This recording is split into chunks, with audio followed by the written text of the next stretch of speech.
Hey everybody, welcome back to another Insurance Toolkits weekly podcast here. We got a super special guest today, and I don't want to do him any disservice, so I'll let him introduce himself. How's it going, Colton? How you doing? Pretty good. How about you?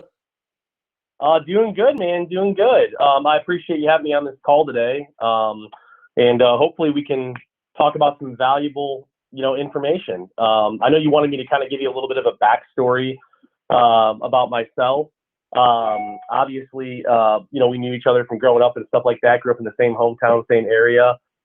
Shortly after graduating from college, I got into the insurance business, a couple years after graduating from school. And I actually started with a captive company, like we had kind of talked about previously, and worked with the company for a couple years, actually about 3 years until I started my own agency.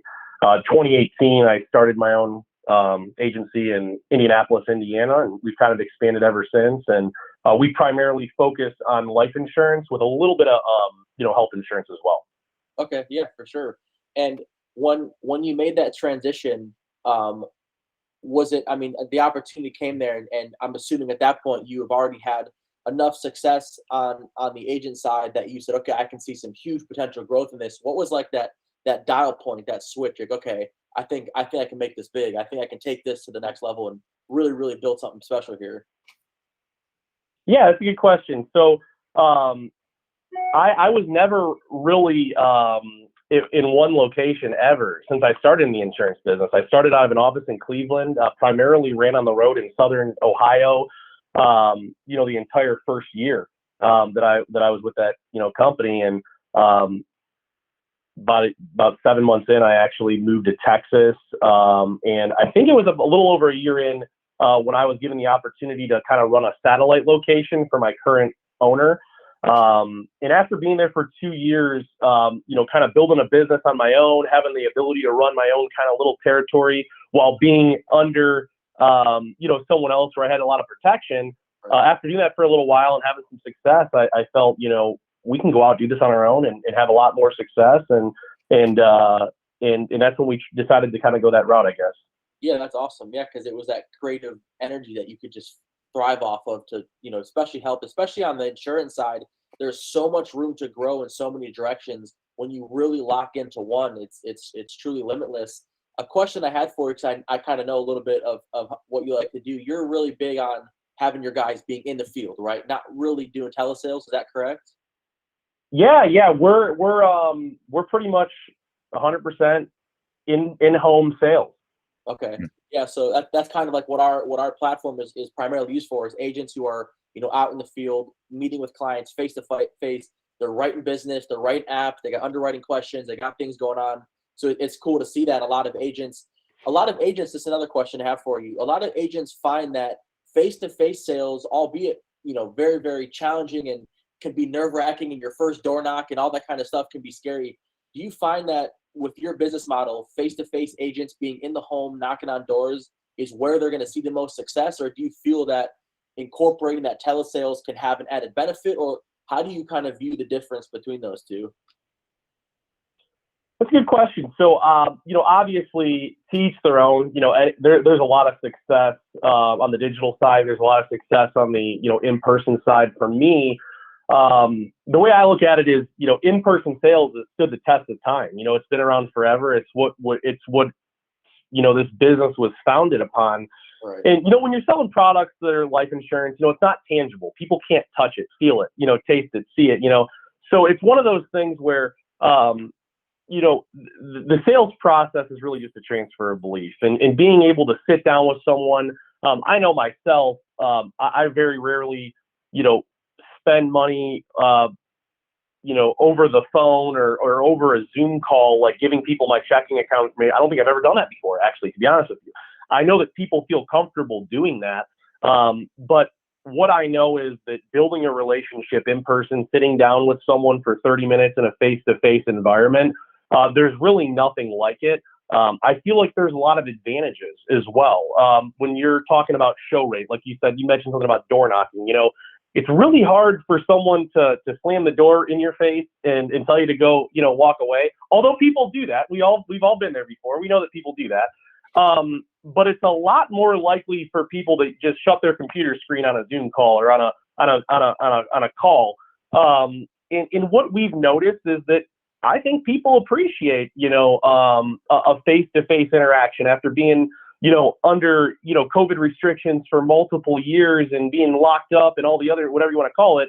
I think that people really enjoy a face-to-face interaction, and it really gives us the ability to kind of show who we are to clients and really give our highest level of customer service.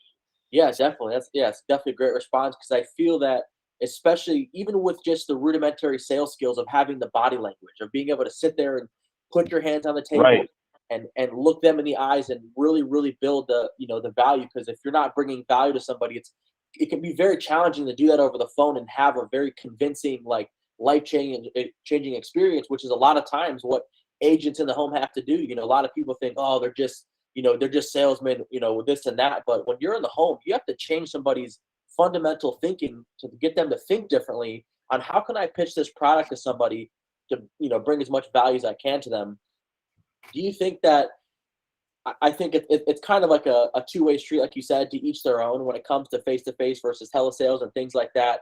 So you said that when you started your agency, are you an independent agency? Does that mean you can sell multiple products to different companies, or do you try to focus on AIL's products? Or give us a little bit, just so I can ask the right questions.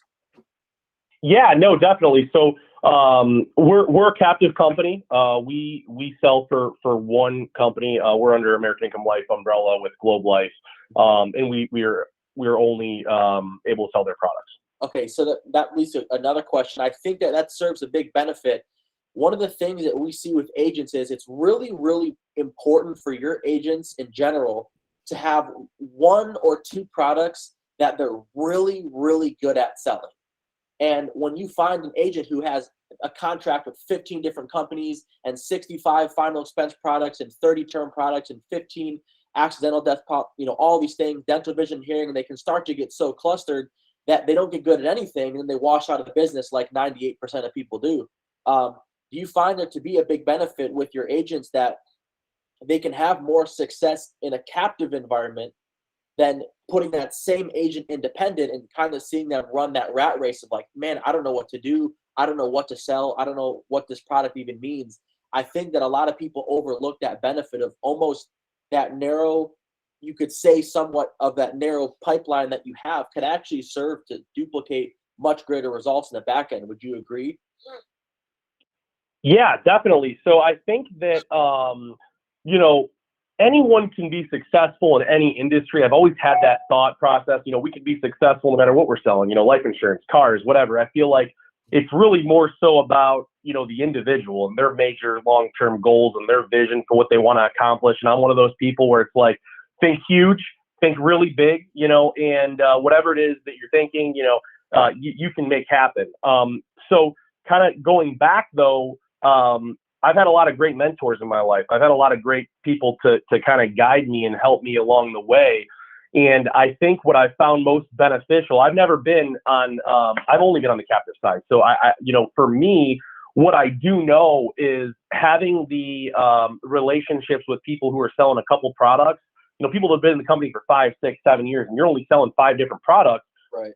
Being around those people who have experience, selling these products, you learn a lot and you're able to pick up a lot. Whereas when you're not in this type of environment and you're kind of out there on your own, you have to figure it out. And, I'm not saying it's not possible, but I do feel that it's easier kind of having people around you that have been in the industry a really long time that are willing to help, and kind of share their own experiences. I hope that answers your question, but I really do feel that being in the captive environment is very beneficial in a lot of ways. Yeah, for sure. I definitely think that's mentorship is huge. I would say that a lot of agents, and we have this discussion sometimes just personally, a lot of agents can argue, and I would tend to agree that your comp percentage is almost less important if you have the right mentors in place. Because if you have a 150% first year comp, that's great. But if you can't sell and don't know what you're doing, it doesn't matter. That business is going to fall off anyways. You're going to get hit with chargebacks like no other.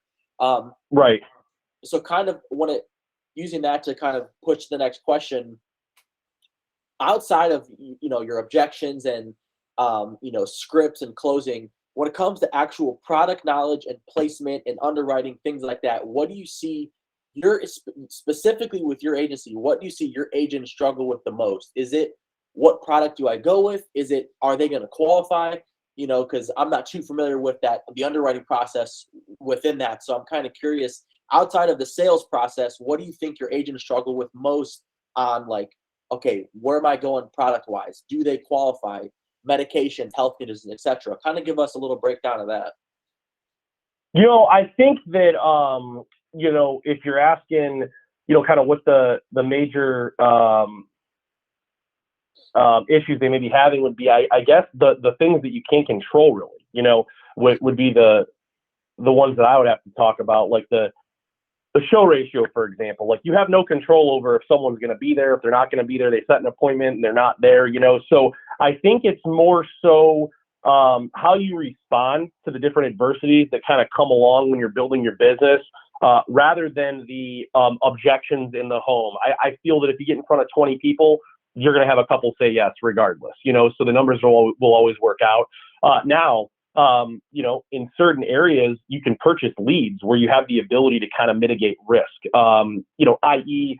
you're purchasing resources in a higher income area, you're probably going to see a different type of client than if you're purchasing resources in an area with. So I think trying to control the things you can control is super important, but also making sure that you stay level-headed when adversities come your way and there's things that happen that you can't really control. So with agents, I think, we're always going to have issues with people qualifying. You get to a house and someone can't qualify, there's nothing you can really do. There are products with other companies, maybe in certain situations, that they can cover people that we can't, but that's one of those things we can't control, So I just think that making your primary focus, about the activity and the work that's going to lead you up to having an opportunity to get a good result is probably the most important thing you could focus on, because there are so many different things we could talk about that happen out there in the field that just give you roadblocks and road bumps. And as you're trying to build your business, you get blindsided by so many different things. And I could probably go on for days talking about all of the different things that we've had challenges with. But I think just making sure to keep a level head throughout those challenges and understand you're building a business. And I feel that the insurance industry is the best, by far the best industry, to be in. I personally think that there's no better industry to work in than the financial services industry. Absolutely. Yeah. Especially the scalability alone. People never really look past the next 5 years, and the scalability with insurance is insane, especially the ways you can go. One of my old mentors, something I never forgot, that just to kind of piggyback off that, was there's no problem in a business that more clients can't solve. There's no problem that you have in a business that getting more clients can't solve, whether it's a funding issue, growth, expansion, marketing, payroll, like whatever the case is, more clients is always the answer. And I know Sam also has a pretty good sales background as well, so I kind of wanted to see if you had any input and all, Sam. Yeah, I mean, it's definitely that rinse and repeat kind of mentality. That's how this business is ran. It's really how you're going to make money. If you buy leads, then just keep buying leads, and it's just that rinse and repeat and keep going. Right. You're going to have 100 no's to one yes, but that one yes is, it's going to mean a lot more than those 100 no's. Exactly, and especially whether you're, no matter what field that you're in, if especially when it comes to sales, if you're out there just consistently being active, like you said, activity will trump everything. If you just have activity, you can be a bad salesman that doesn't understand things and has bad objections, but if your activity is through the roof, you're going to face that level of success. What do you find to be, and I'll kind of get close to wrapping up here, what do you find to be the most useful tool that you can give to your agents? Is it the ability to call somebody when they're in the home and say, hey, I'm with XYZ? What do you think is like the most useful tool that your agents who are out there in the field, face to face with clients, what do you think that useful tool is, at least in this, in your current model that you have? Good question. So I personally feel that, we started the West Agency in 2018, and, we said that our first 5 years are going to be the foundational years, the years that we build our foundation, so we can build off of that for years to come. And we just June 1st hit our 4-year anniversary. as an agency. So, next year will be our 5th year anniversary. We're really excited about it. And I think the biggest thing that we've built is our support staff in our organization. We have a quality team, and we take pride in having some of the highest quality of business in our entire company. Right now, we have the highest quality of retention of business in the entire company, and we take a lot of pride in that. I think being an agent in this organization, like you had kind of alluded to earlier in the conversation, big chargebacks and stuff like that coming in high contracts and stuff. When you have a 90% retention of business, and you're losing 10% of your business, you're not experiencing some of those same chargebacks and issues when you're trying to run something on your own, maybe, and you don't have a support staff, and you have business falling off, or there's a client that needs something, a physical or an exam or, whatever it may be. When you have a team of people to help you, like you said, when our agents are in a home, if there's a health question, we have our own quality team, with a checklist that basically they can call 24/7. If they're in a home at 11 p.m., they have the ability to call this line, get an answer within seconds. And I think that having a team manage the retention of business and quality, having someone for the agents to call for, underwriting questions and that type of stuff, I think it's so important, because when people feel that they have a team backing them, I know for me, I feel like, you can accomplish a lot by yourself, but you can accomplish so much more with a group of people, a big team. And I feel like the stronger the foundation is, the bigger you can build that team. So for us, having a really strong support staff, I feel is the most beneficial thing that our agents have at their disposal. That's awesome. That support, that is such a crucial part. That's awesome to hear that. And especially kind of what you said is one of my favorite sayings, if you want to go fast, go alone. But if you want to go far, you got to go together. There's no use on, going as fast as you can for 5 minutes. I want to be here for the long haul. I want to be 2 decades from now still going. You got to build that solid team. So I'll finish the podcast off here with one question that I think I'm always unique, and it's curious to see how everybody answers this differently. What do you think for new agents? What do you think is the number one, your best piece of advice? If you have a new agent that you got one sentence to tell them and they're about to go on the field, what's the number one thing that you think could benefit a new agent who's about to go in the field tomorrow for their first day? Attitude is everything, man. I think that, I just read something yesterday that said people who are optimistic live longer than people who are pessimistic. I don't know if it's true or not, but I'm so thankful and so appreciative for everything I have, in life. It's one of those things where it's really hard to wake up and have a bad attitude when you have such an amazing opportunity. That's all we have. All of us, we just have an opportunity here. And we can make the most of it, or we don't have to. But in business, especially when we're selling insurance, the last thing you want to do is go out there expecting to make a sale. The last thing you want to do is go out there expecting, God willing, tomorrow's never promised. So, what I tell people is go out there, have an amazing attitude, be super positive, and understand, like Sam had said, you're going to get no's. They're going to come, roll with the punches. Like they come, you get them out of the way, you go get yeses. That's part of the deal. But you're not going to be able to service people properly when you're not going out into the field and you're grateful, for what you have. When you're going out there with a negative mentality, you're not giving people what they deserve. You're not giving the clients what they deserve, which is a fresh, clean slate, super positive presentation. And they should have a fair shot at understanding how the products work, and without you kind of swaying that one way or the other. And people in sales, especially when you're talking about in-home sales, it's so important, for people to understand your positivity and feel it almost in the conversations. And, like I said, sales is a transfer of belief. So you have to be able to go out there with a level head, have a positive attitude, and make sure that you are understanding that you cannot control, what happens out there. You can't control if clients are insurable or if they're not insurable. You can't control if they show up or if they don't show up. So, understanding that there's a lot you can't control in this business, and having a positive attitude, thinking long-term, is the most important. So in short, have a great positive attitude. Right. Mindset is everything. I think that also correlates to why you're having the highest quality in the entire company. You bringing that retention and having those things so high. I think that's a direct correlation to being as positive as you can and making sure each presentation, I think those two go hand in hand. So I can definitely see the fundamental beliefs that you have carry over into your agency, which carry over into the results, which is why, you end up at the top. Yeah, I definitely appreciate the time today. I think that was a great conversation. It was really cool to dive in to see what your mindset is and kind of how you handle the day-to-day growing the business and stuff. Yeah, so I definitely appreciate your time.